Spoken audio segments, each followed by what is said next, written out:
At sa ating good news naman, sa gitna po ng mataas na presyo ng langis, mamang pulis tumulong sa motoristang naubusan ng gasolina sa bayan ng Basista, Pangasinan.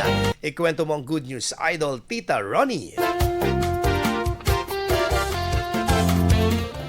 Apektado ng patuloy na pagtaas ng presyo ng gasolina. Hindi lamang ang mga driver kundi pati na rin ang ilang estudyanteng umaasa sa kanilang service sa pagpasok sa paaralan. Dahil karamihan sa kanila ay nag-aaral pa lamang at walang sapat na kakayahang magpa-full tank ng kanilang sasakyan, hindi maiiwasan ang pagkakaroon ng aberya sa kanilang biyahe. Sa bayan ng Basista, naging mapalad ang dalawang motorista nang mapansin sila ni Police Staff Sergeant Hilson Pagsuringan. Agad niya silang tinulungan sa pamamagitan ng pagpunta sa pinakamalapit na gasolinahan upang bumili ng gasolina. Ikinarga niya ito sa motorsiklo ng mga estudyante upang muli itong umandar. Nagpaalala rin siya sa kanila tungkol sa tamang paggamit ng motorsiklo at ng kahalagahan ng pagiging maingat sa pagmamaneho, lalo na dahil sila ay mga estudyante pa lamang. Ayon sa Basista Municipal Police Station, patuloy ang kanilang malasakit at dedikasyon sa pagbibigay ng agarang serbisyo at tulong sa komunidad. Layunin nilang matiyak ang kaligtasan at kapakanan ng bawat mamamayan, lalo na sa oras ng pangangailangan. Yan ang ating good news for today. Ako si Idol Tita Ronnie Tatak,